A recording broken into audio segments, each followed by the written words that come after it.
Welcome to True Crime Wine Wednesday. I'm Sherilyn Dale, and I'm so glad you found me. Today, we're talking about one of the most heinous cases I have come across in a very long time. Today, we're talking about the murder of a teenage boy named Seath Jackson who lived in Bellevue, Florida. And what happened to Seath is just unfathomable, even more so that it was just a horrible escalation of a breakup gone terribly wrong and a teenage social media war on Facebook that went from teens being teens to teens being calculated murdering monsters. Before we get started, if you could make sure that you are subscribed and notified to the channel, I would appreciate it more than you know. I have a video for you every single Wednesday and sometimes even on a Friday. All right, let's get settled. While you do that, here's this week's riddle. A cowboy rode into town on Friday.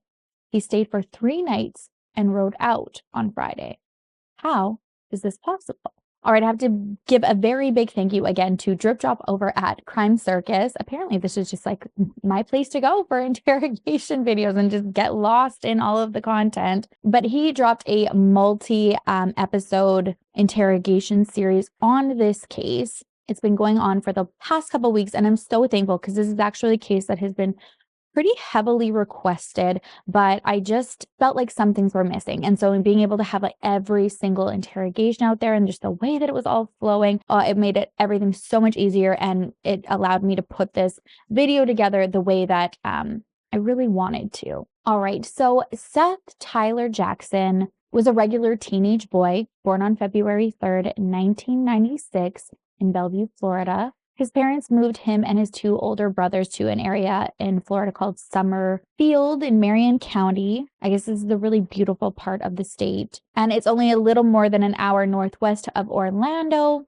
So you get like the fun of Disney World. Seath went to high school at Bellevue High School, and it said that he was very liked in school. All of his teachers really liked him, and he was well loved amongst his peers. He was the one who was always cracking jokes and wanting people to laugh. It sounds like he had a respectful way of doing that, though. He wasn't like a troublemaker. He was a class clown, but like in a respectful way. And his aspirations were to be a UFC fighter. His parents described him as very funny, outgoing, friendly. Seath just loved hanging out with his friends, going four-wheeling, playing video games. He was also a big animal lover and quite popular with the girls. Seath was 14 years old when he started dating a girl in his school named Amber Wright. This is described as one of those intense, we are in love, this is going to last forever, you're the love of my life type of relationships in high school. They were always together, and they spent a lot of time at Seath's house.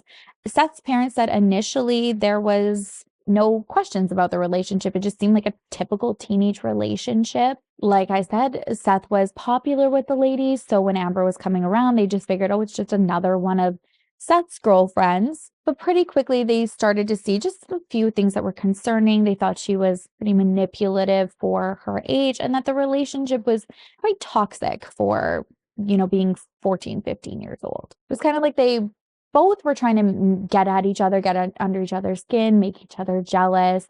They were also smoking pot together, having underage relations. Let's just say his parents were not disappointed when 3 months into the relationship, it ended. Unfortunately, though, after they broke up in March 2011, things went south very fast and a huge social media feud started. Seath's post went from when he was with Amber, like, oh, I'm so excited to spend the day with the love of my life. You make me so happy, Amber. I love you, to accusing her of cheating on him with an 18-year-old named Mike Bargo. And he was also accusing her of doing a drug that is spelt like math with one letter different. So this all played out on Facebook for everybody to see. So there were back and forths with Seath and Amber. There was back and forth with Seath and Mike, and then their friends getting involved. It was a shit show. I guess several times Seath had challenged Mike to fight him, but then posted that Mike was, a scaredy cat and wouldn't, calling him out on social media. You can tell by Seath's post. I mean, I'll be the first to admit, when I saw them, I was like, oh, there are some words here that are very inappropriate that I would never condone. And if I had seen my child posting them, I would have been really disappointed. That being said, it's almost like there's this, I don't know, act where you can tell his hurt was channeling into this anger, but acting like he was not that hurt or angry. It was just really a really upsetting situation to see. Now, Amber admitted that she did instigate a lot, knew how to get under Seth's skin, and it worked. I mean, there was a time that Seth even went to Amber's house and he was screaming on the front lawn that he was going to burn the house down with her and her brother, who used to be his friend, inside of it. It was a lot. It was really heavy. And Amber said that, yeah, she would do things like hang out with Mike and post about it because she knew it was going to upset him. She admitted that they even got their initials tattooed on each other in their like inner thigh area to upset Seth. And it worked. It got to a point where Seth had heard that they were at a party one night and he went there, confronted Mike. And I guess Mike, he sounds like the kind of guy who talked a big game. He wanted like a posse who was scared of him. He was known to carry around weapons, a gun in particular. And I don't know, he just had this like wannabe tough guy persona, but he was like a twerp. And Seth wasn't intimidated by him. I guess at this party, he confronts him and then he's just so angry that Seth just clocks him in the face right in front of everybody. And Mike's just like on the ground, like, oh, you're going to pay. And I just think he knew that he probably couldn't fight fair with Seth. And I can imagine that that would have been a really big blow to his ego, especially because Seth's like 15 years old and he's 18 years old. And this, happened in front of everybody at a party and you're supposed to be this really tough guy. So I definitely got the idea that outside of the home, Seth didn't want to be vulnerable. So he channeled things like very physical, aggressive, but behind closed doors. And when he was with his parents and his very close friends, he was able to be vulnerable and they could see that he was truly brokenhearted. There were lots and lots and lots of tears, him not knowing how he was going to get through this, and his parents just being like, it's going to be okay. I know it sounds cheesy, but it's going to get better. She's not the first girlfriend of yours, and she's definitely not going to be the last. Like, you are going to get through this. And it was getting to a point that things were getting better over the weeks. On April 17th, 2011, which was a Sunday, Seth was back to hanging out with his friends. He was over at a friend's house with a bunch of them, just playing video games, hanging out. It seemed like a typical evening for Seth, except for the fact that he never made it home that night. Now, there was a little bit of a delay in realizing this because Seth's mom, Sonia, believed that he was staying the night at his best friend's house. This was the type of friendship where if you weren't at one friend's house, you were at the others. Like, you're just kind of basically bouncing back and forth from home to home. You're that close. So when Seth didn't come home, she thought, oh, okay, maybe I missed something and he's just staying at his house tonight. But when that friend called her the next day to say, hey, where's Seth and why wasn't he at school? She instantly knew something was wrong.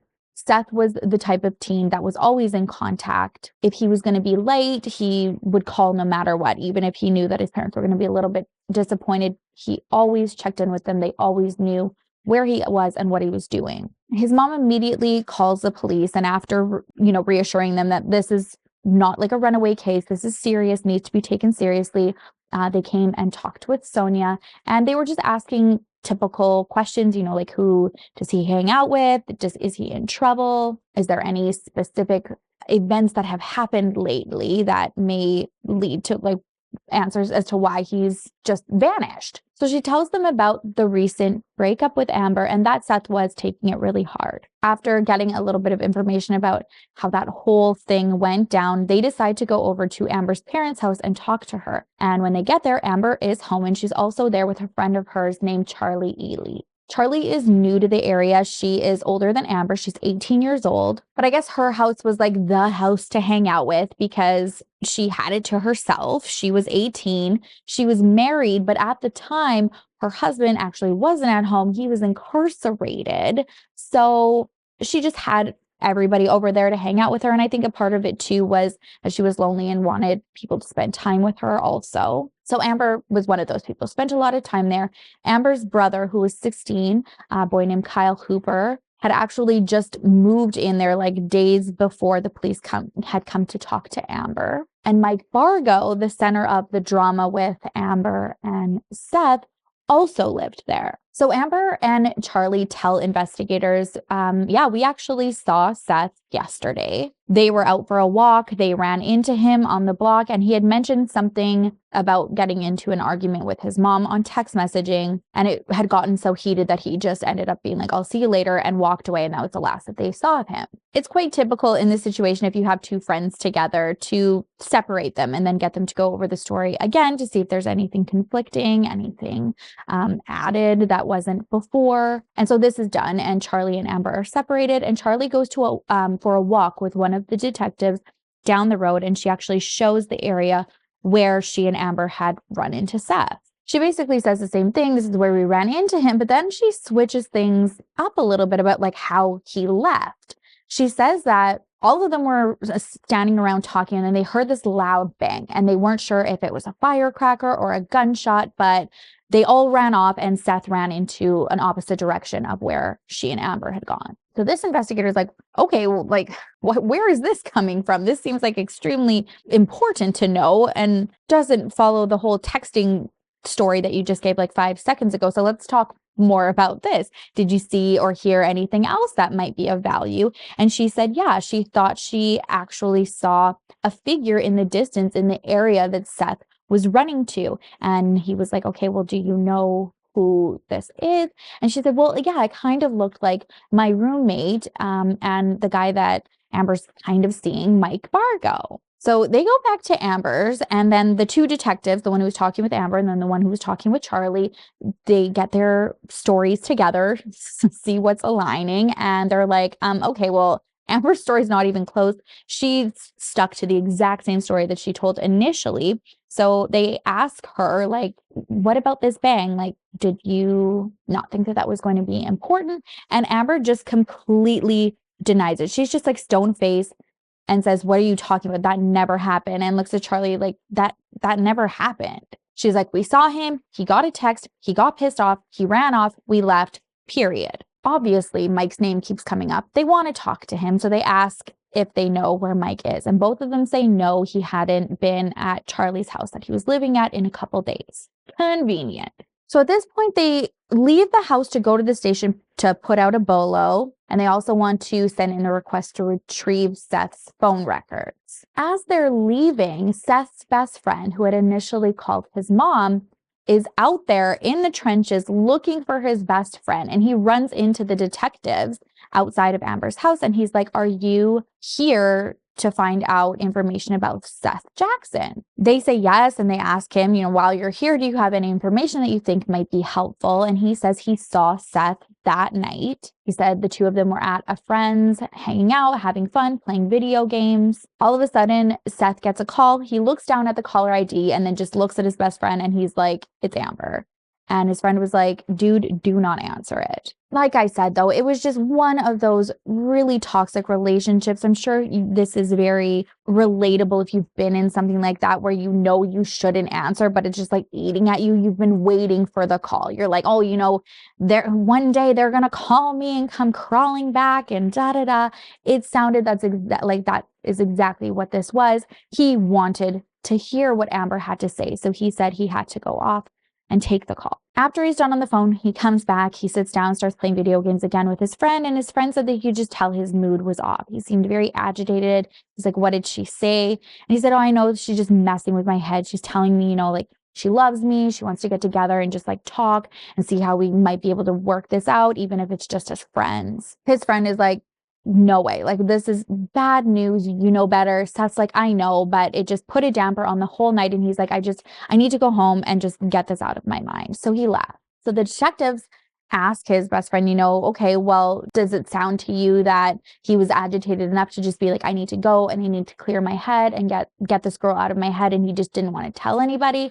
And his friend was like, absolutely not. He would never do that. So they leave to go do all their background check, get all of their reports together. And Seth's best friend kind of lurks lurks around Amber's house until they leave, and he decides he's going to go and confront Amber. He goes up to her and he's like, Amber, what happened last night? Like, I know that he came to see you. She basically says the same story that she said to detectives, that they ran into each other. He left, she hasn't seen him, and he's like, stop lying. I know you know where he is. He said when he was pressing her, she just kind of went stone-faced and tells him there are things that you just don't need to know. She asks him to leave, and he at this point knows that she's not going to tell him anything, but just has this gut feeling like, okay, well, clearly she knows something. He goes out and he also wants to try to find Mike Vargo to see what he has to say. So he goes over to Charlie's house, and Mike's not there, but Amber's brother Kyle is there. He used to be friends with Seth, but the two of them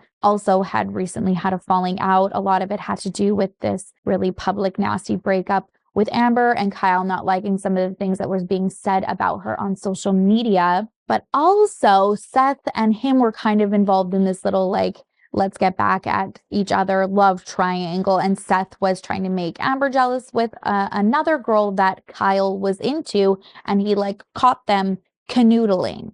I mean, lots of teenage drama coming at every angle here. So Seth's bestie asks Kyle if he's seen Seth, and he said he couldn't even look him in the eye to try to say no. He just started stuttering, looking away, getting really agitated and fidgety. And he was just like, nope, haven't seen him. And he's like, okay, well, where's Mike? And he, same thing, gets really uncomfortable. He's stuttering, just trying to get out the words, haven't seen him either. And when he's trying to pull more information from Kyle, he just gets up and he's like, I don't know anything, and walks in the house and leaves him outside. For the rest of the night, Seth's best friend said that he was just on his bike looking everywhere trying to find Seth. He doesn't find him that night, but it doesn't take long for him and Seth's family to soon find out what happened to Seth. The following day, which is now the Tuesday, police get a phone call in the morning from a woman named Tracy Wright. She is Kyle Hooper and Amber Wright's mother, and she calls and asks for an officer to come to the house because she says that her son said that he has information to give them and knows where Seath Jackson is. They go out to the house, meet with them, and they decide that it's going to be the best case scenario to bring Kyle and Amber to the station to get their statements and conduct an interview. So when they get there, they put them in separate rooms, but they allow their mom to be present for both of them. And I mean, as a mom, I don't even want to know what it would be like to be in that position, hearing what she hears her kids say.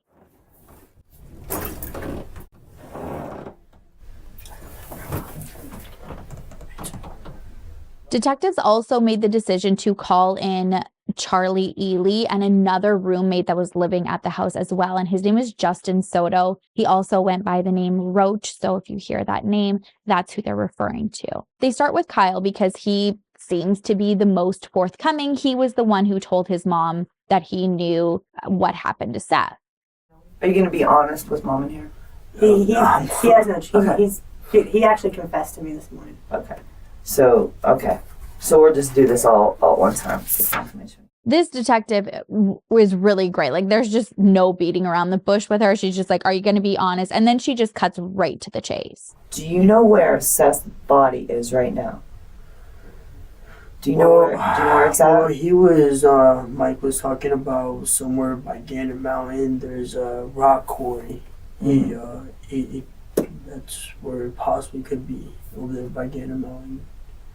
When Kyle's asked to give a version of events as to what happened, he says that night Seath and Amber were texting, and he knows that they had agreed to meet up and talk about all the drama that was going on. He said that he knew Charlie had gone with Amber so that she wasn't walking alone, and that not long into meeting up with Seath, he got a text from his mom. It had to do something with getting a ride home. It agitated him, and he had left the girls saying that he was just going to walk home. He said the girls came back to the house. They were alone. Everybody was carrying on with their evening. And then he said about an hour later, Seath shows up at the door and says that he wants to talk to Amber. Kyle said since the two of them were beefing, he just got up and hit Seth with a stick. He then says, out of nowhere, Mike Bargo flies out of his room and starts shooting Seth.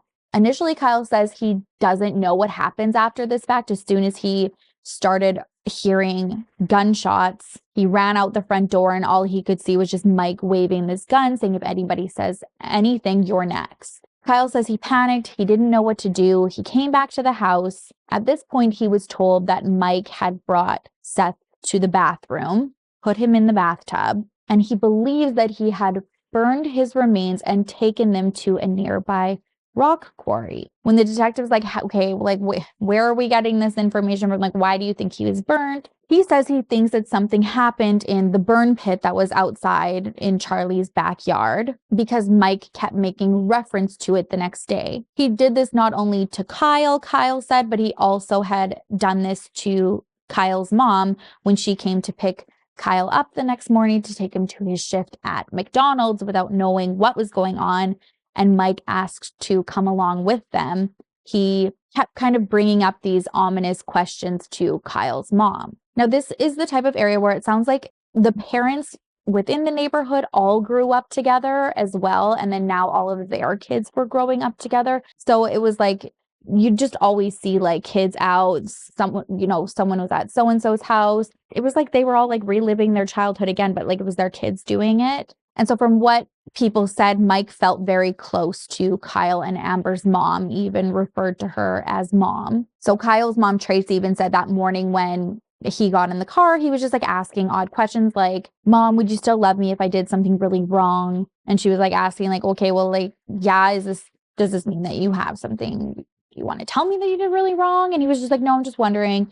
And then he just kind of kept repeatedly bringing up burning things. To say something, man. Sure. I don't know. I was scared, and then when she come up to me about it this morning, That's what I did. I said, Kyle. I had to finally tell her, man, I couldn't sleep at all last night. I said, what did you burn in a burn barrel? And he said, how do you know? And then I said, what did you do? I said, did you burn bloody clothes? Was it about, what did you do? Because all of a sudden everything started to make sense. And then he broke down.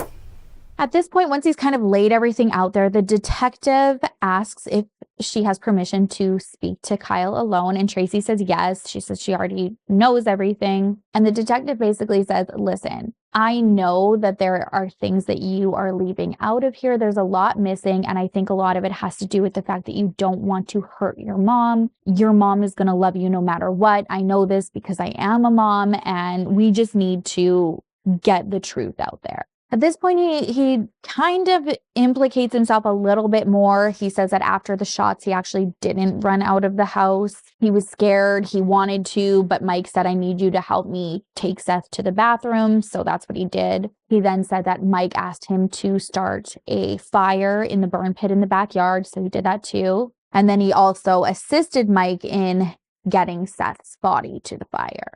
So when the detective's like, why? Like, what is the purpose? This is just because of, breakup, social media drama. And Kyle said, yes, since there was, all this drama going on with Seth, it was like, okay, well, he's going to be the one. The detective's like, okay, well, like, why? Kyle said that Mike had just stopped caring about things. He kept saying that he was going to go to jail anyway. So he wanted to get a bunch of like numbers under his belt. Now, I guess there was a warrant out for Mike, a recent warrant that was for statutory R-word. This was involving an underage girl that he was allegedly dating. So he was referencing that about like him going to jail anyways. So at this point, the detective's like, okay, well, I'm just going to let him sit here for a little bit, stew for a little bit, and go and talk to Amber and see where her story fits in all of this. And she kind of goes along the same lines as Kyle did about how Seth got to the house initially. Okay, I just need you to tell me the story. And let's start with the other night. I understand that you and Charlie went to another neighborhood or went down the street. Tell me how this all comes about.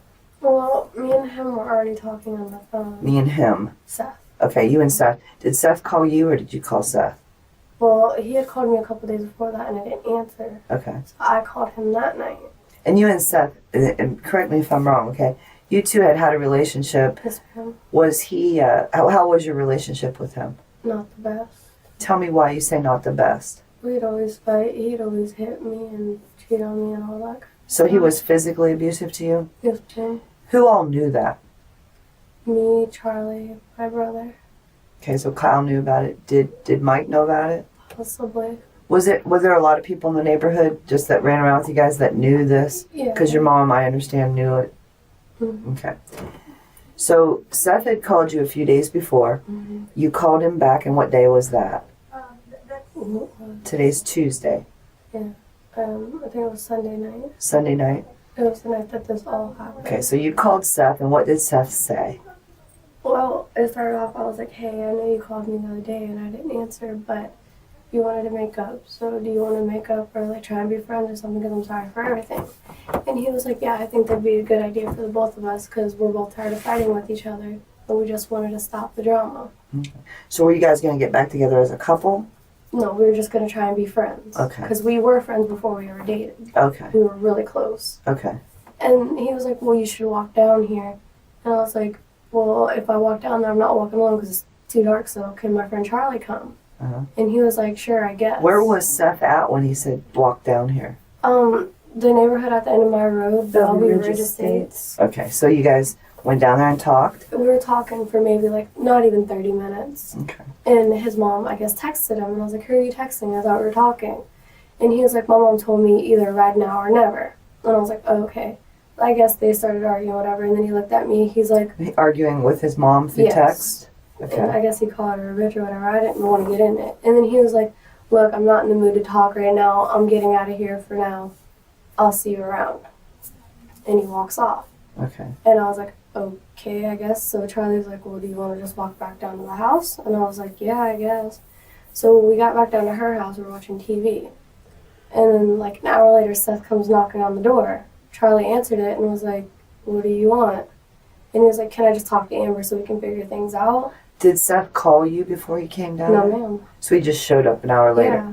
When you came back, did you talk to your brother or Michael about what Seth had said or that you guys had a conversation? Did they know? No, they didn't know what we talked about. Okay. Kyle asked me where I was going, and I just went, I was like, I'm going to talk to Seth and try and figure things out. Okay. That's it. And how did Kyle feel about that? Kyle was like, I don't really think you should go down there and talk to him. You know what he's done to you and all this other stuff. And I was like, yeah, but I'm tired of fighting, so I'd rather just squish everything. So you and Charlie come back to the house. We were sitting on the couch with Where Kyle. was Seth? Oh, I'm sorry. Where was Kyle and Mike when you came back to the house? Kyle was in the living room. Okay. Mike was off in his room like he always is. Okay. He never comes out. So he had no idea you went to see Seth or that you came back from seeing Seth that you're aware of? I didn't tell him. Okay. And Kyle's in the living room. What's Kyle doing? Kyle just sits there and watches TV like he always is. Okay, so he's just watching TV in the living room. Mike's in the bedroom. Okay, and then what happens? Seth comes to the Seth house? knocked on the door and Charlie answered it. And she was like, well, what do you want? And he was like, I just need to talk to Amber. Can I come in? She let him in. He sits in the chair. Me and her are sitting by each other on the couch. And out of nowhere, Kyle just gets up and hits him. Where was Kyle sitting when Seth came in the house? There's a couch, like, the kitchen is whenever you first walk in the house. Okay. And then it's the living room. Their couch was up against this wall. Okay. And then here's another couch. And then the chair was right here. So the couch and the chair is here. Uh-huh. Seth was here. And Kyle was like on this end. Kyle just got up out of nowhere. What did he say? Did he say anything to Seth? No. Like, I didn't know that if he, like, I didn't think anything was going to happen. I mean, because I never knew Kyle would just get out of nowhere and hit somebody like that. What did Kyle hit him with? I don't know what he grabbed. Do you know where he grabbed it from? It was on the floor. Okay. And, like, as soon as he got up and, like, he went towards Seth and hit him, I looked at Charlie. I was like, run. We ran to her room, went in her bathroom and shut the door. Okay. And then we heard a door flew open, and then we just Did you hear Kyle say anything to Seth? Kyle just said, now get the F out of my house. Okay. That's, So there was no argument before that? no, Nothing like that? no. It was just, got up. hit Right him. now? He hit him like one time that I know of. Mm-hmm. And then he walked away and said, get the F out of my house. What did Seth do after Kyle hit him? He got up. and me and Charlie took off to her room and locked her. Like, she didn't lock our bathroom, but we slammed the door. What, did you just stand up from the chair? Did you stand up and walk out the door? Or? He just jumped up, Okay. and by then me and Charlie took off to her room. We shut the bathroom door, and we heard another door just fly open, and we just heard gunshot after gunshot after gunshot. And after maybe like 5 or 6 times of hearing it, it got quiet. And then you hear Kyle go, "What did you just do?" And then Mike went in the room and was like, "If you say one word of what I did, I will have 2 more bodies to Went get rid into of." what room with you and Charlie? He just walks in the room and was like, "If you say anything or even come out of this room, there's just going to be 2 extra bodies to get rid of." Amber really didn't give much information about what happened after the shots were fired because she said that she and Charlie just ran into Charlie's room and that's where they stayed for the entire night, and they didn't get out until around 10 or 11 the next day. So when did you guys finally come out of the room? The next morning, Okay, about what time? we didn't wake up till maybe 11, 12 o'clock. Okay. And what did you do when you came out? We just looked around and there was nothing around. What was anything different? Oh, it just smelled like pure bleach in the house. That's it.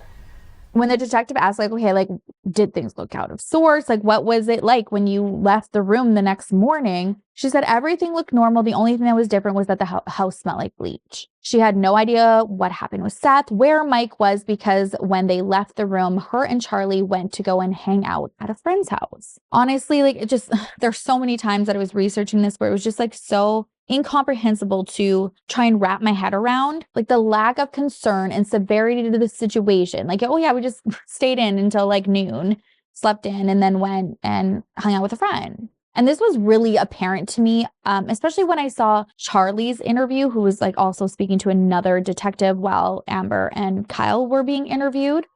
Come sit right in here. Have a seat in that chair.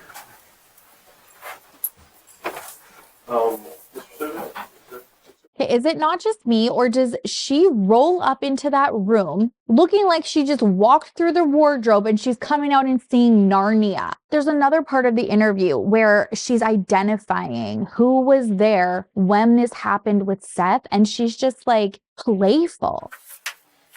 Who was that? That's me. Wait, how'd you get my license? That's me. That's you, right? Yeah.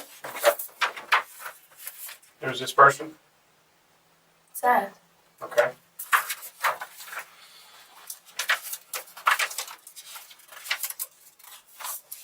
But his hair was cut. It was trimmed. That's Mike. Okay. So these pictures may not be exact as people are today, Okay. but it was them at the time. That's kind of. Okay. So you know everybody in here that we just got finished talking about. I felt the same about the other roommate too when he was interviewed, Justin Soto, who was also there when this happened and partook. This is him when he's starting out with the interview. Alright, so what's the issue? What's the issue? You know what? I have a feeling you're going to tell me. Okay? Listen, I want you to understand something. Mm-hmm. Okay?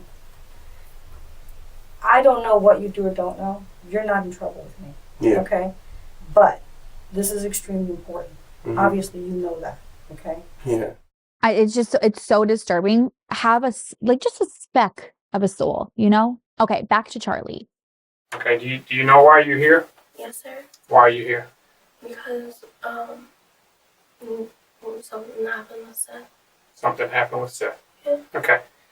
Okay, Sunday night. Sunday night, Amber and I walked up because her ex-boyfriend was Seth, and they wanted to work things out, so we met him up. This is Sunday night? Yes, sir. At 58th Court, it was approximately 9:30. So you met him on the corner? Yeah, Okay. they talked. What corner did you guys meet him on? I think it's 58th Court. I want to say that's what it is. And who all met there? Me, Amber, and Seth. No one else was around, nothing. Okay. What happened after that? They were talking and they were talking. So Amber and Seth were talking? Mhm. Amber wanted me to go along because she was scared. I mean, it was dark and everything. She didn't want to go by herself. Mm-hmm. So she went up there. We both went up there, and they wanted to try to work things out. And they were there for about 30, 45 minutes tops. And then he and his mom got in an argument, and he just stormed off. So when he stormed off, we went back to my house. And about an hour later, he came to my house. So about 30 to 45 minutes. Yeah. Her version of events is just basically almost on par with Amber's. But while she was being questioned, the detective that was interviewing Amber and Kyle now left Amber to stew for a little bit and then went back to Kyle and was like, okay, like I'm picking up like bits and pieces here. I'm feeling the vibe. There is stuff going on. Who's going to be the first to crack? Because that's going to say a lot about how I move forward with this. Like, I'm going to want to communicate with the person who I can trust and I believe is telling me the truth. So is that going to be you? I'm going to give you one more shot right here, right now, to correct any little discrepancy, okay? You have to remember one thing. There's more than one person being interviewed here, okay? Yes, ma'am. So you need to make sure that Kyle gets Kyle's poop in a group, okay? And protects Kyle with the truth. Yes, ma'am. All right, now let's start back at the beginning of this. And this is your one and only last chance to correct any discrepancies you may have of the story that you told me. Okay? Want to start fresh? No.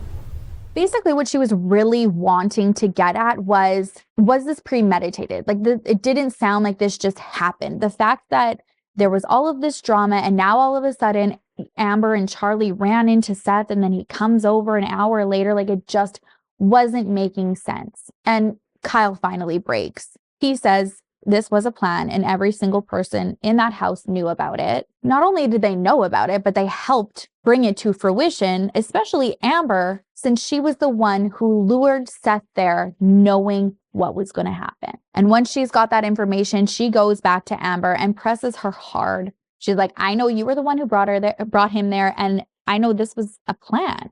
We found out we have talked to it'd be your stepfather, right, James? Yeah. Okay. Do you know where Seath Jackson's body's at? I don't know exactly where, but I was told What is your knowledge of that? My knowledge of it is Gander Mountain Rock Quarry. Okay, and who told you that? Mike. Okay, and when did Mike tell you that? The night that it happened. It happened Sunday night, did it not? Yes, ma'am. So, but he didn't get rid of the body till Monday, right? Yes, ma'am. So it would have been Monday night when he told you? He told me he was going to take it.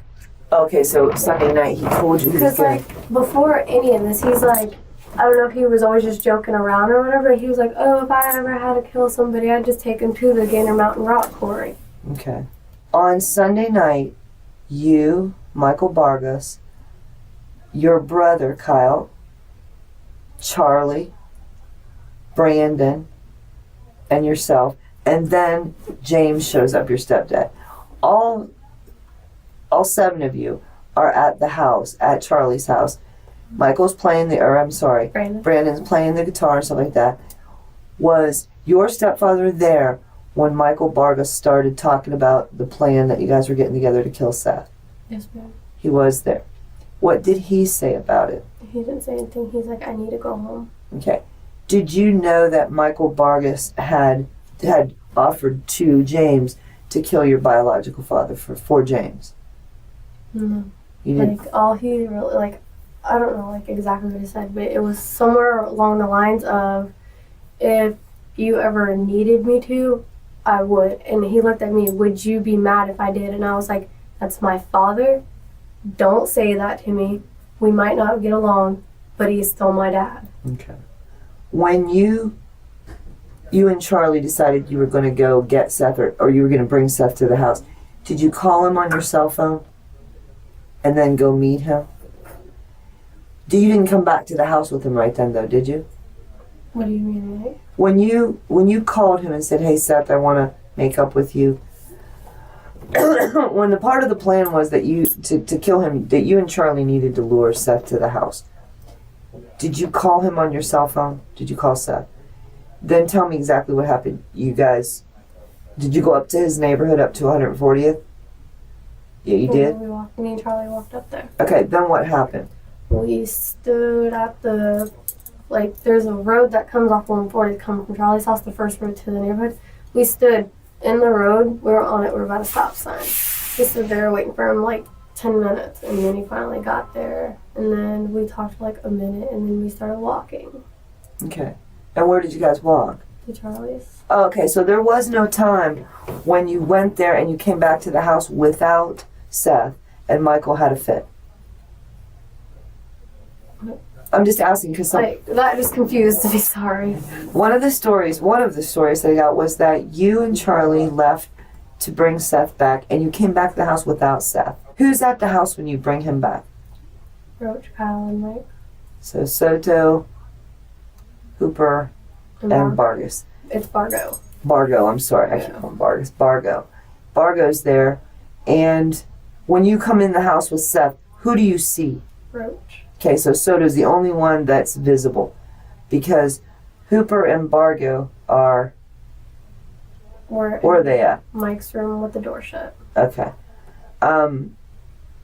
How long is Seth there before he gets hit the first time? Maybe 5 minutes. Okay, who hits him first? I couldn't tell you who hit him first because I was in the kitchen when he got hit. Okay. Well, who are you in the kitchen with? I was in the kitchen by myself. Okay, I thought Soto was in the kitchen with you getting a drink. No, he walked in the kitchen with me for a couple minutes, and I was tossing ice at him and stuff. And then he walks back in the living room. Okay. And I just turned on the faucet, just put the ice in the cup, just turned on the faucet, and all I hear is a door fly open and crack. Okay. And that's whenever I immediately went against the wall. Okay. So, either the two people that were armed would have been Kyle with a board or a wooden something. I know. Soto with something wooden. Yeah. And Bargo with a gun. Yeah. Okay. What did Seth do at that point when he got hit? Ran. Okay, and where did he run? Out the door. Okay, so he ran out the door. Was he shot yet? Possibly. Okay, so you heard gunshots before he ran out the door. Yeah. And Bargo was the only one that had a gun. Yes, ma'am. He runs out the door. Did he get completely down the steps? Yes, ma'am. Okay. And who goes outside to get him? Roach. Soto goes outside? He tackles him? He had him by his shirt. Okay. And by the time he had him by his shirt, they were down the stairs because Roach, or Justin, fell down the stairs, still grabbing him. And by that time, me and Charlie ran to the room. The deal in this plan was that you and Charlie had to lure him to the house. Then the boys would take care of things, correct? Okay. So you guys, you do call him. Did you ever text him? I texted him and say, hey, are you busy? Or something like, hey, can you talk? Or are you busy? Something along that line. Uh-huh. And then he was like, no. What do you need? And I was like, I just need to talk. And around that time is whenever I told him to call me. Okay, so you don't know where he disposed of the body, but we did talk about the fact that you believe he put it in 3 5-gallon paint cans. Yeah, and that it's possibly at the Gander Mountain rock quarry. Okay. Now, one thing I don't think any of the detectives expected was that another person's name was going to come out of all of this. And that was Amber and Kyle's stepdad, James. The kids confessed that as this plan was unfolding, James was on the front lawn with all of the kids hearing it. But Mike even looks at James and is like, hey, you don't like Amber and Kyle's biological father. I'll take him out for you too. I guess Kyle and Amber's mom had recently left their stepfather to go back to their biological father. So again, so much love triangles going on here. So they all said that James was not there when this happened. He had heard about a plot forming. But they did believe that he was the one who took Mike and Justin to dispose of Seth's remains and was probably the one that helped Mike bleed. So he's next to come in and he tries to play it off like he hardly knows Mike. He's like, oh, I've seen him like once or twice. Remember, this is like an extremely close neighborhood. His estranged wife said the kid was so close to them that he called her mom. What did I do? I mean, is there anything my kid did something that's brought me into this or something? Well, I just need to talk to you. We're figuring that out. I was just wondering if my kids are in trouble because he said something about my kids. Okay. Well, let's just try to figure that out first. Let me just get some general information from you. What's your name again? James. Does she date this guy, Mike, or are they just... They're just friends, I guess. Have you ever seen Mike? I've seen him once or twice. When was the last time you saw Mike? A couple days ago. When? It was, today's Tuesday. Sunday? Or Saturday when I got off work. Saturday or Sunday when I got off work. Because I was, I went over there to pick up, drop, Amber? No, I dropped Kyle, take Kyle home from work one of them days, and I saw him that over there. That's it. I don't stay long over there at my ex's. What about Monday? Monday, you were with Mike Monday. I was. Yeah. There's no need for you to be nervous here. I don't know. I'm sorry. You do know. Just be honest with me. Okay? Don't end up walking down a path that you don't really want to go down. Okay? Mm-hmm.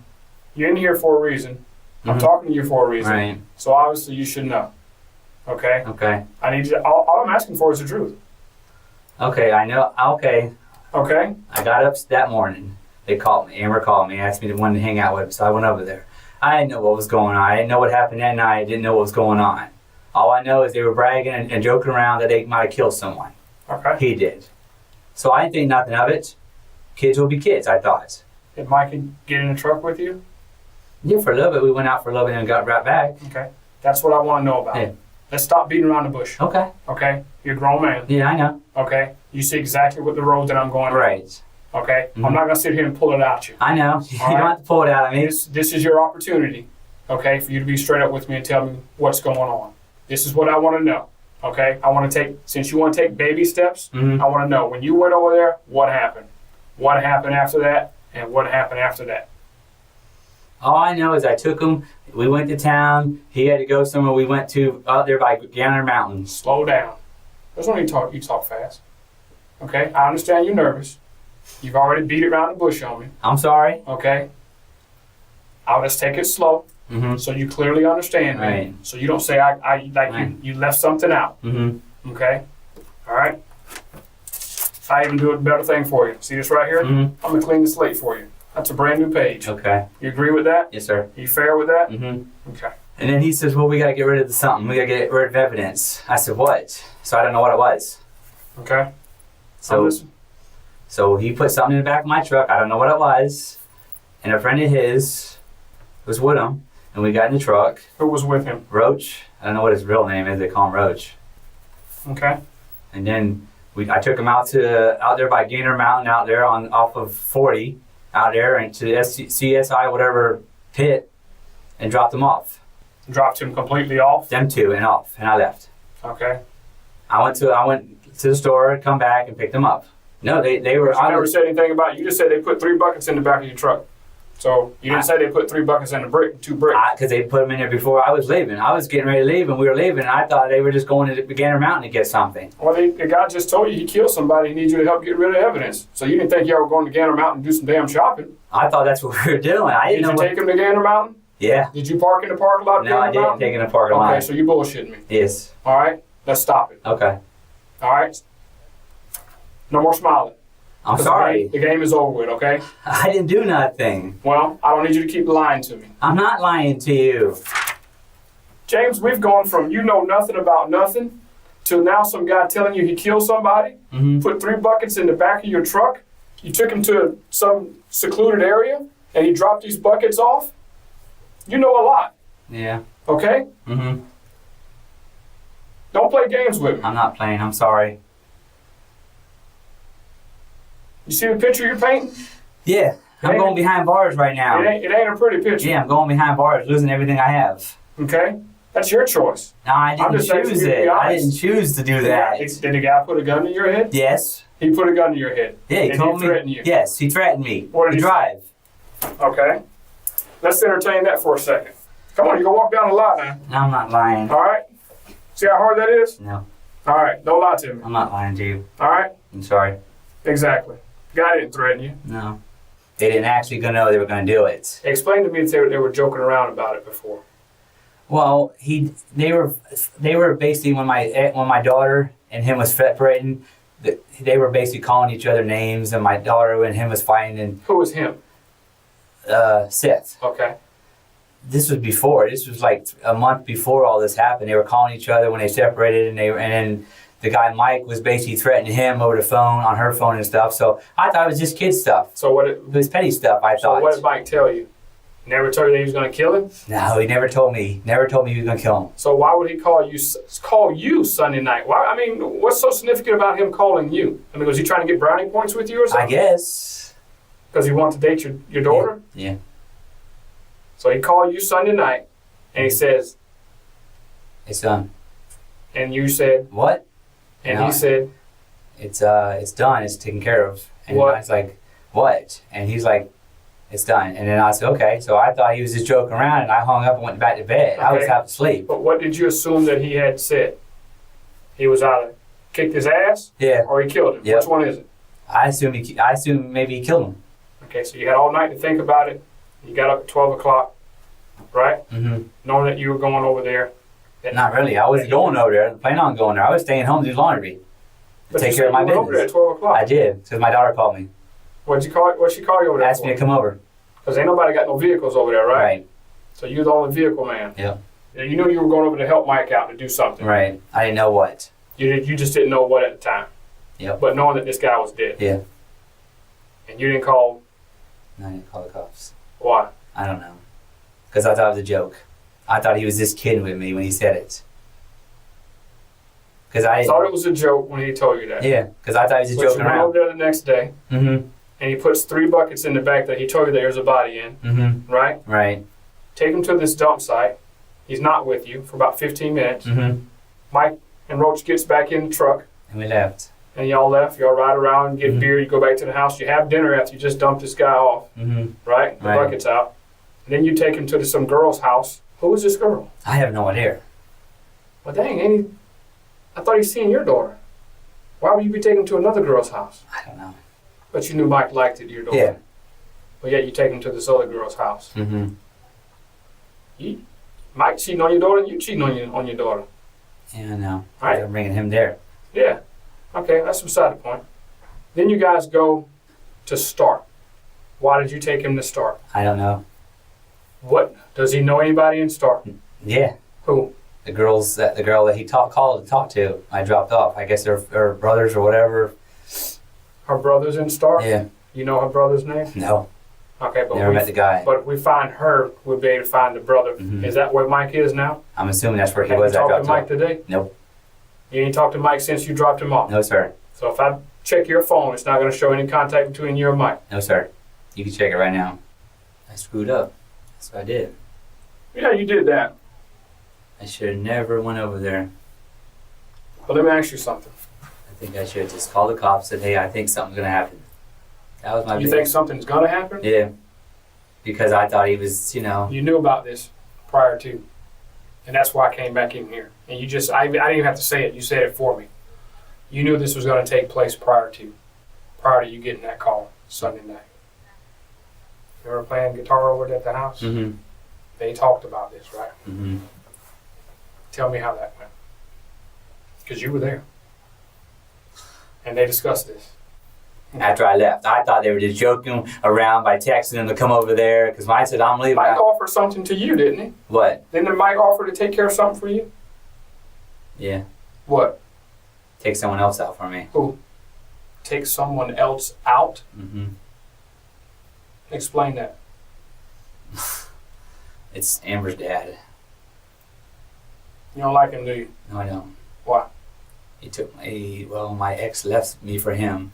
The short, little, cute little lady? You For an him? ex-con. You love him? You love her? Yes, I love her with all my heart. That make you upset? Yes. So when Michael offered you that, what did you say? No. Why? I love her, but if it ain't meant for me to be with her, it ain't meant for me. Okay. Why didn't you use that same philosophy with Seth? Seth? Now, this is unrelated, but I just have to say that the detective work in this case was stellar, all of them. Watching this whole case particularly, I was the most impressed with this male detective, and I was so disappointed to learn that he was arrested for domestic violence against his wife. And it wasn't like, like this minor altercation where it could kind of be explained away with like a little bit of a kind of got heated. No, this was like false imprisonment, kidnapping, domestic battery, really, really serious stuff. So from that, he was sentenced to 6 years felony probation, not allowed to work in law enforcement, not allowed to have a firearm. It's just like, what a shame. Like you're really, really good at your job. Just be a good human being and a good husband. We need more detectives like this, and you just effed it all up. I was rooting for you. We were all rooting for you. How dare you? Learn something from this. I think some of the most chilling footage was captured after each of them were interviewed individually. The detectives decide to put them in a room all together to see what they're going to say and just like leave them there. And it's really disturbing. This is where it's clear that there was just no grasp of the severity, no remorse, and just absolutely no accountability for what they just took part in. I had to. They knew we were lying. They knew it the whole damn time. What they said to you? So we interviewed Amber. For a second. Is that your mom's purse? Yeah. You give your mom purse. Did she leave it? No, taxi. So we've interviewed Amber, Charlie, and now you can't now. I know you're lying to me. I know all of y'all lying to me. And now we cannot help you unless you tell me every detail and the whole story. She told me, like, I told her every detail. And I was like, what did he tell you? I told her everything. She started from whenever Brandon was there playing the guitar. And she was like, if you lie to me, I will walk out here and I won't give a shit what happens to you. That's exactly what she said to me. Yeah, they made me spill everything out. I had to. I had no I choice. didn't clean up anything, and he keeps asking me, did you clean up anything? I was like, no, I've been in my room. That's what I told him. And I'm like, me and Amber have been in the room. We didn't see blood. We didn't see anything. No, I told her I cleaned because she knows I cleaned it. Well, I told her that too. I wasn't going to do that. Did you tell her I cleaned the floor? Well, I told her. I told her I only cleaned the door. I told her every single detail that I know, and I don't know about the bleach situation. They kept on asking me. They kept asking me where the bleach came from. I was like, I don't know. She's like, you're lying to me. I was like, I really don't know where the bleach came from. She's like, why'd you do it? I was like, I don't know. I was scared. And she was like, he didn't threaten you before that, did he? And I was like, no. I was like, I don't know why I did it. I still had the gun. I was afraid that if we didn't go do it, he was going to do something to us. And that's what I kept telling him. And he's like, yeah, sure, whatever. I was like, I was scared. I don't feel bad about his death. I don't. I do because I didn't even know. I said I do because I don't even know him. All I know is all of us are fucked. And he deserved it. But he don't deserve to have us put down like this. We don't deserve this. That's all because of Mike. This would have never happened if it wasn't for Mike. For Mike. You're all going to be booked with first-degree premeditated murder. You two will go to the Juvenile Assessment Center. You will go to the Marion County Jail. Okay? Take a deep breath. You'll have no bond. You won't be getting out. How many years? Oh, honey, this is not... Listen to me. Everybody just Take a deep breath. Like, well, since we really didn't do anything. No. See, but you did. Yeah. First of all, let's get over that hump right now, okay? That we really didn't do anything because we all knew about it. We all planned it. We were all involved in getting it done. So let's hop that hurdle first, okay? Let's man up to the fact that this was a pretty heinous crime and we all had something to do with it. Now we got to deal with what will happen to us from that, okay? Yeah, well, it was like the fact, like, I know I was scared because Mike had a gun and I was you know what? scared. Stop it. Do you think we haven't been listening to everything you guys have been saying in here? Are you that stupid, really? I know. And just stop. Because I don't even, lying to me just makes me just, ugh. I hate it. I wasn't lying. Oh yeah, you were. You lied about a few things. But anyway, that's what's going to happen. It is one step at a time. Remember to breathe. That's how we get through stuff like this, okay? But you know what? I will say, you, sir, I have a lot of admiration for because at least you told the truth. Okay? And you told these guys that anything they say best well be the truth and nothing but the truth, which is a very smart thing to tell them. You guys made some bad decisions. Very bad decisions. And I know, looking at y'all, now that when you look back on those decisions, you can admit they were very bad decisions, okay? Yes, But now we're all going to man up to the fact that we made some bad decisions, okay? And we're going to take this one thing at a time. Today you'll be booked, okay? You'll be booked into the jail. You'll be formally charged. However, this is not your guilty phase and sentencing phase. You still have a trial to look forward to and all that good stuff, okay? So when you leave here today, I can't tell you, yeah, well, you're going away 25 to life or something like that. That's not what this is about, okay? We established here today that there was a plan to murder someone. We established who was involved in that plan. We've established that the plan did take place and that we do have somebody that's been murdered. That's what we established today. We're at least getting 5 years, me and you. Oh, me and you. Oh my God. We didn't do anything with the body or anything like that. I get 5 years, I'm gonna be fucking 20 by the time I get out. My husband's gonna be gone.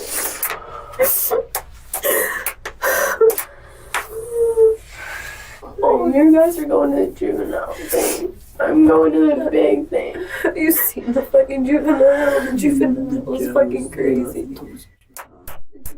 The jail is full of fucking older people now. Now the juvenile is all these. I'm so scared. It's gonna wear me. I love my mom. I wish Kathy was here. I love my mom. And your mom, she told me to come home that night, and I told her no.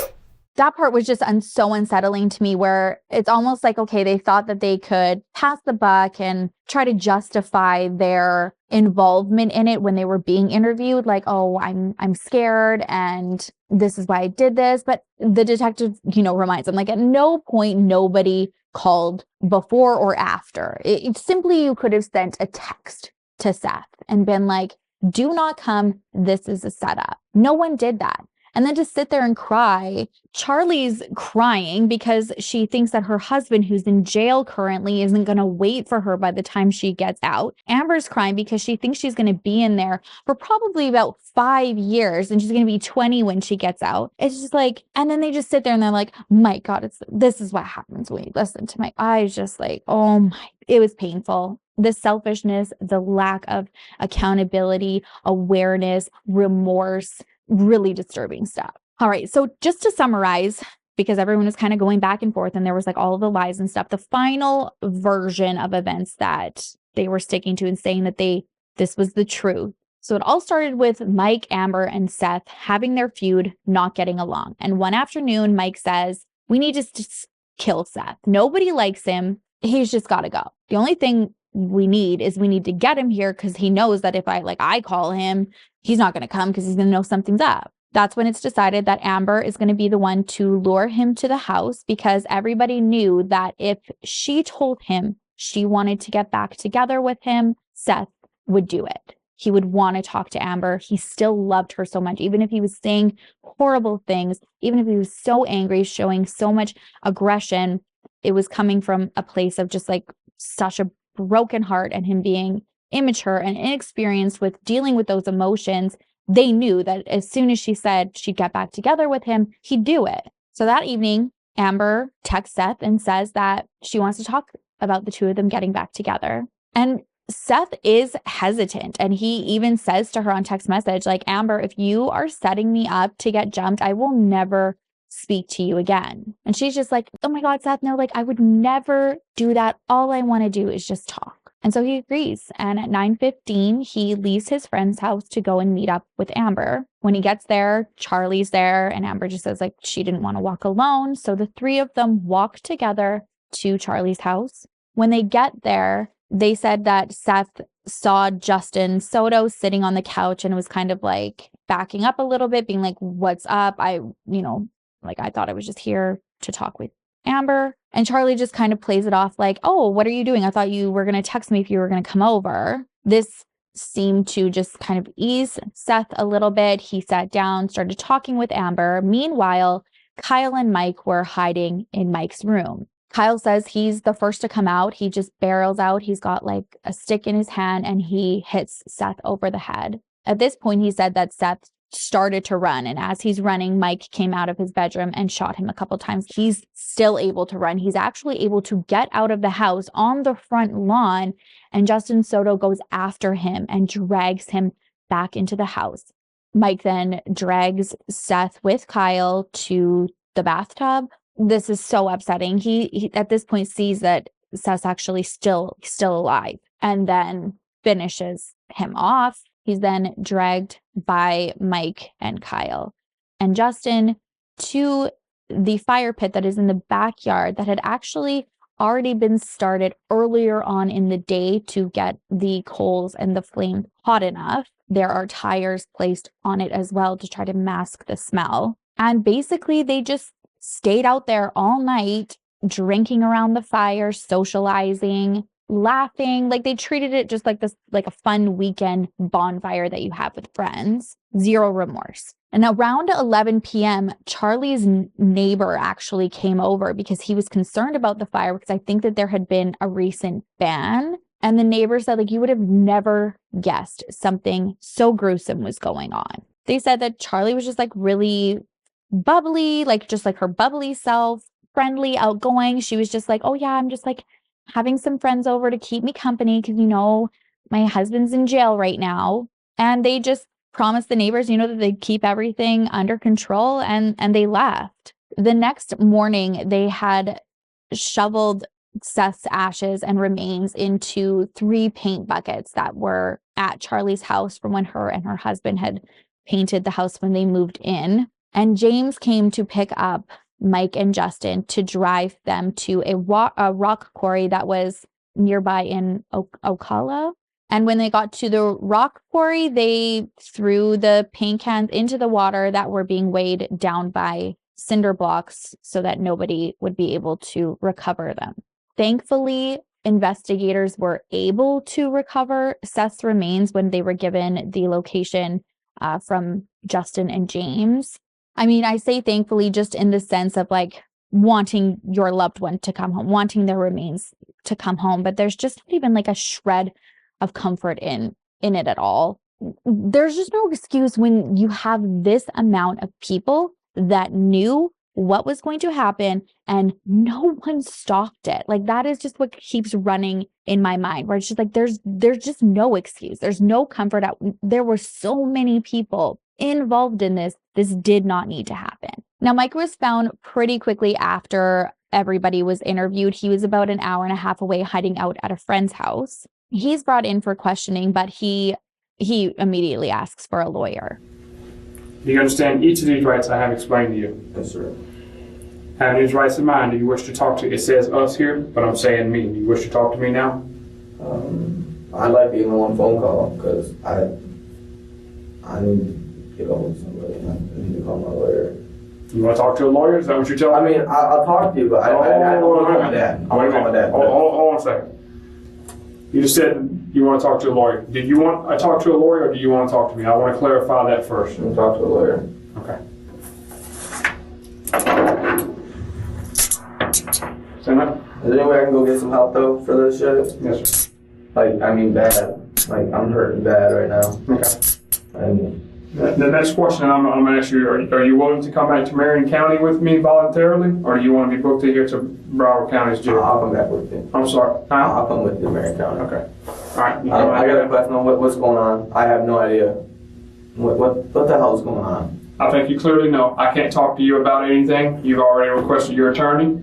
You lost that opportunity to talk to me. Mm-hmm. Okay? So where am I going from here? You're going to go right inside this jail, inside this holding cell until I get finished talking to some more people. All right. And then am I going to Marion County? Yes, sir. All right. Although Amber and Kyle were teens, they were tried as adults with Justin, Mike, and Charlie. They were in separate trials. Amber, Charlie, Justin, and Kyle were all found guilty of first-degree murder and sentenced to life in prison without the possibility of parole. The judge in Amber's case said in his 15 years as a judge, he had never come across something more heinous in his entire life. She chose not to speak on her own behalf, refused to look at pictures of Seath Jackson that were put on the screen. In the same courtroom hours earlier, her brother, Kyle Hooper, got the same sentence.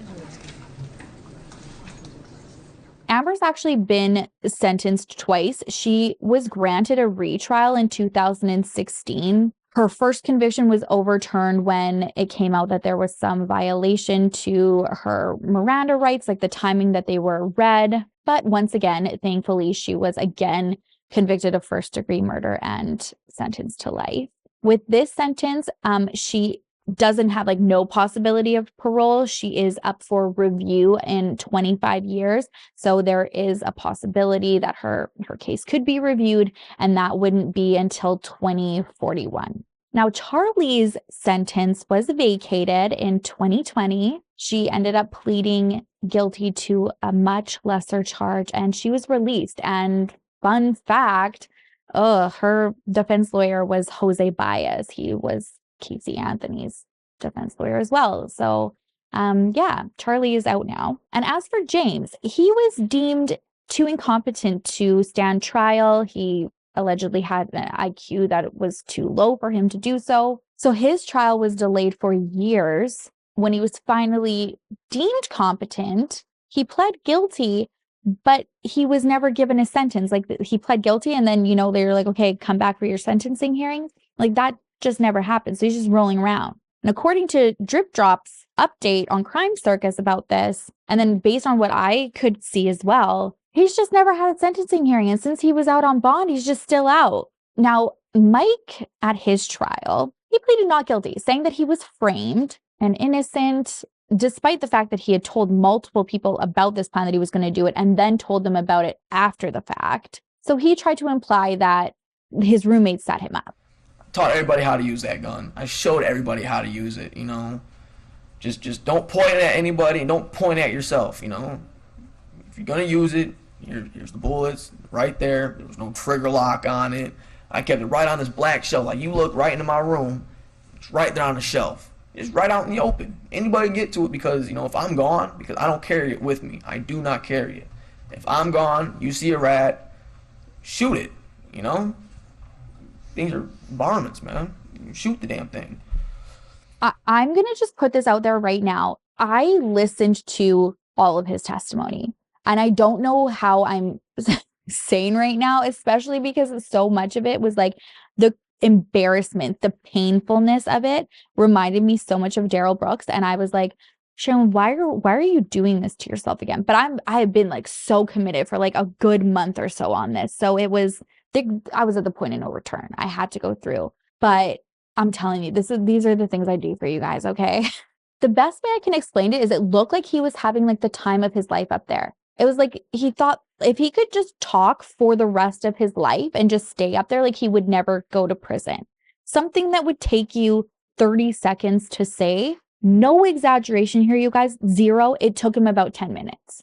In a nutshell, basically leading up to the point where he's saying that he realizes Seath was at the house, He said that he had no plans to be at the house that day. He was going to meet up with a girlfriend of his on the way to go and meet with her. He stopped at a buddy's house, and this buddy worked on a farm, so his house smelled like farm. So now Mike felt like he smelled like farm, and so he needed to go back home to get the farm smell out of him because the girlfriend was sensitive to smells. And then when he got there, him and Kyle got in a fight because his gun was missing. He accused Kyle of taking it. You guys, it was rough. So he's like, him and Kyle got in this fight. Kyle broke his nose. And I think the reason for him getting to this, to like talk about the injuries to his face, was because when he was arrested in his mugshot, you can see he's got injuries to his face. So he's trying to say that this is, there's an innocent explanation. He was attacked by Kyle. Really, though, it came out from a friend of Mike's that he had told them while the fire was going, he had thrown an aerosol can in there and it exploded and shot back at his face. And I was like, you know what? Good for you. So yeah, he just said after the fight, he just wanted to be gone, go to bed, be done with the night. He wasn't even going to go to his girlfriend's anymore. I feel like such crap. I just want to go to sleep, I blow past him. I walk in the living room. Well, before I walk in the living room, I notice I see Charlie. She's sitting there scrubbing the floor. She got this bottle of bleach with her. Like, I don't know if she was using a rag or a scrub brush, but she's scrubbing the floor. Turn, go past her, and there's Amber. Amber's sitting where I'm on the couch left in the living room. She's sitting there and she's got my bottle of liquor. And she's sitting there drinking. She's got tear streaks going down her face, like she's been crying her eyes out. And at the time, I didn't realize what was going on. I just kind of looked at her, what are you crying? I'm the one that got beat up. What are you crying about? So I went off into my room. And I went, started taking stuff out of my pockets. And I'm about to go to sleep, like right now. Soda comes to my room. Tells me Kyle's got to talk to me. Says, Mike, you want your gun back? At this point, yeah, where is it? Look, you gotta talk to Kyle first. We gave it back to Kyle. He's like, no, I got it. Just, you need to go talk to Kyle first. You gotta talk to Kyle. So I said, okay. I asked him where he was, and Kyle was outside still. We went out through the living room, went out the back, and literally, there was soda in front of me. I was in the middle. There was, I don't remember what order Amber and Charlie were in, but they were behind me. And we walk outside, and I look over, and Kyle's on the other side of this fire pit. This fire is, it's just, the fire pit's only about maybe 4 or 5 foot across. This fire is just huge. When we get walking over there, and I literally can't get within like 15 feet of this fire. This fire is so hot, I can't get within like 15 feet of this damn thing. So we're walking around it, and I noticed Kyle has walked off over to the, Kyle's actually over by the fence with the neighbors. Charlie blows past me, she goes over there, I go over there, and we're, the guy's concerned about the fire. The guy's concerned because of his property, and he's worried about the fire, and doesn't want to burn down his house. His wife ended up coming out, and I'm sitting out there, and I talked to her, I said, it's not a problem. You're right, the fire shouldn't be this big. I don't know what they're doing, they need to, if it doesn't, I remember I told them, if it doesn't go down like the next 5 minutes, I'll take a hose to it myself. They said, okay, all right. And they left. They went back. And as we're walking back, I asked Kyle, I said, you need to talk to me? And he said, yeah, I need to talk to you. I said, well, look, because we just got into a fight. I'm pretty quick to cool off about things. We just got into a fight. Neighbors are already out in the backyard. If you want to talk, we'll go inside and talk, because I don't want something to happen right here in front of the neighbors and cops can call for domestic violence. We go back inside, and remember we were going back in. Soto said he was going to stay out there, make sure, fire didn't catch on anything else.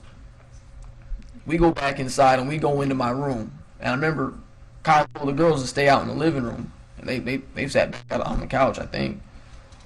Went to my room. I sat down and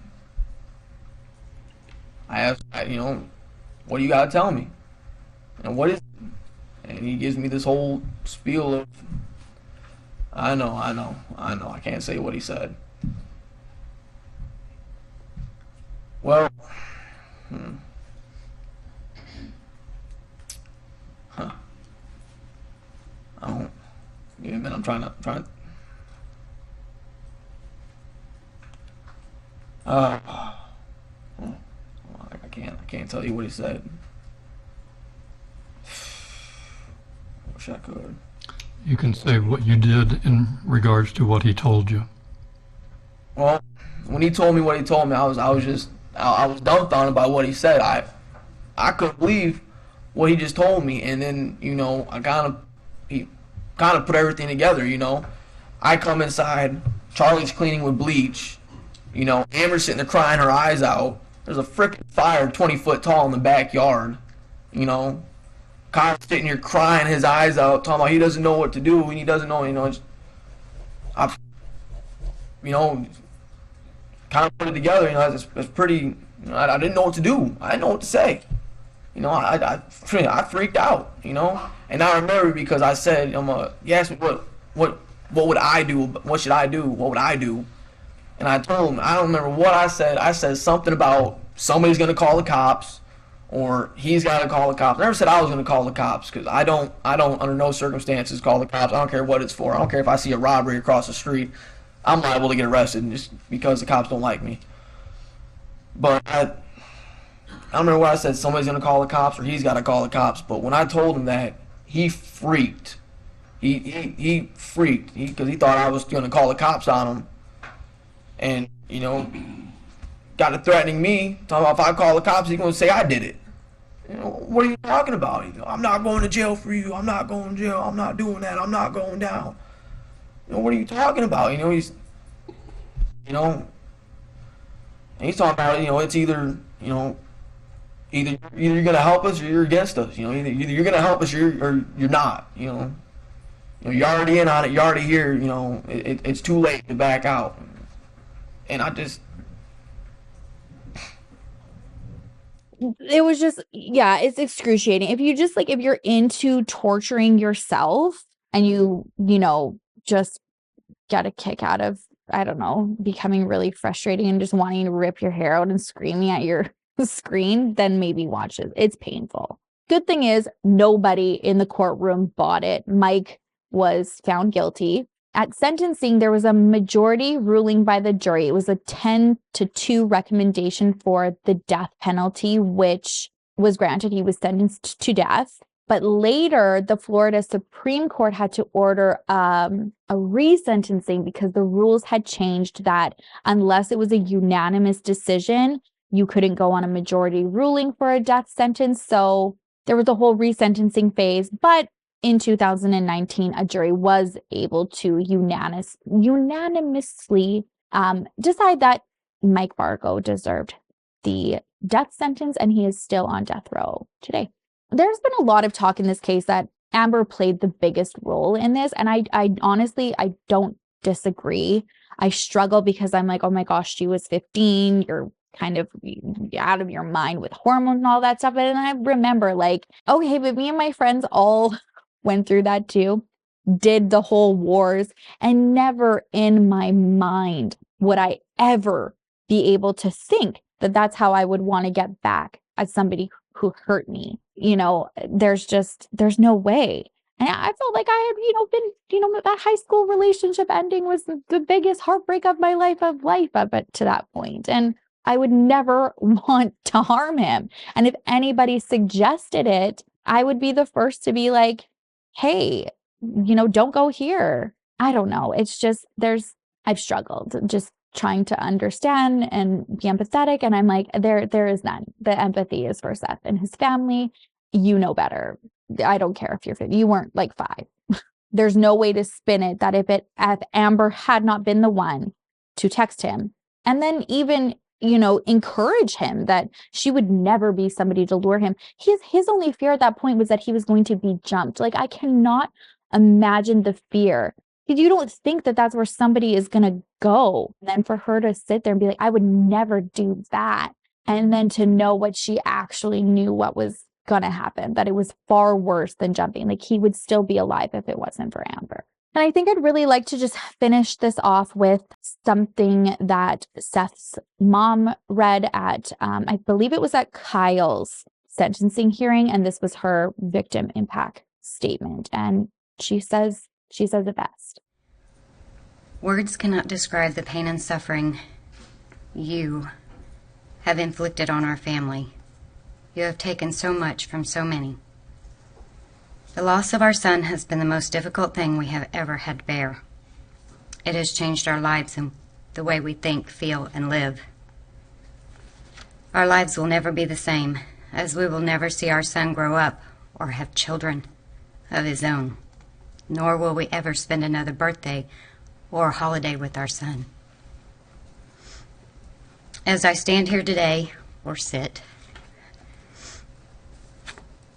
facing children who have taken our son's life, I ask myself, they are just kids. Is life in prison the right punishment for them? The hours before any action was taken proves the kind of person they really are. They had plenty of time to think about what was going to happen.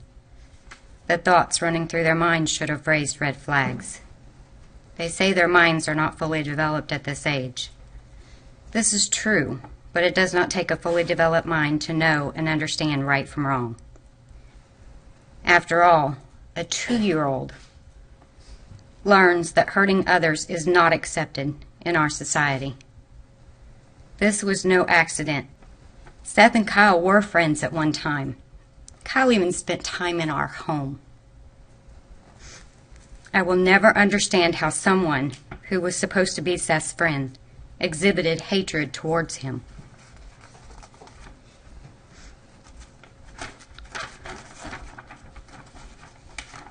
Kyle agreed to the plan. He helped prepare for it. He gathered wood for the fire. Did he not think about what that fire was for? He was the first person to actually start the attack on Seth. He administered the first blow. Kyle made the choice to take Seth's life, but Seth was never given a choice. Therefore, Kyle should not have a choice either. Kyle, the life you took can never be given back. Now the life you will lead will remind you that Seth did deserve to live. You helped take Seth's life, and I hope he haunts the rest of yours. The actions he carried out have changed all our lives. We understand that his family feels they have lost him, but he is still here for them to talk to hug, and to hear his I love yous. We will never have those precious moments again. The Bible says an eye for an eye, so be thankful that you live within a justice system that does not live by this code. This is why we ask that he spend the rest of his life behind bars, because death is not an option. Yeah, my heart just breaks for Seth's family. I've seen his dad in an interview, and he reminds me so much of my dad. Like, there's just no, sugarcoating anything. Like, he's just like, I want the bee dead. And I'm like, if something happened to me, that would definitely be my dad in an interview. He would never be there like, well, we should think about this and try to understand. And even Seth's mom had mentioned something in the interview that, maybe one day, I don't know how, but maybe one day I could try to find some form of forgiveness. And he just looks at her like, what? Forgiveness? Anyways, it melted my heart, because I was like, I felt for him, because it reminded me of my dad. I know he would do the same. And I love this community and talking about the true crime and bringing awareness and trying to make a difference, to make sure that stuff like this doesn't happen. But in the same sense, I get so frustrated, because it's like, I just want to bring back their child for them. And that's impossible and very frustrating, because he should still be here. Anyways, that is it for me today, you guys. Thank you so much for watching. If you haven't already, please don't forget to like and subscribe. It means the world to me. I love and I appreciate you so much. The answer to today's riddle, quick refresher: a cowboy rode into town on Friday. He stayed for 3 nights and rode out on Friday. How is this possible? And it's because the horse's name is Friday. That's so cheesy, but anyways, okay, guys, I gotta go. I'll see you in the next video. I'll miss you terribly. Until then, make sure to love each other, love yourself, and I will see you soon. Bye.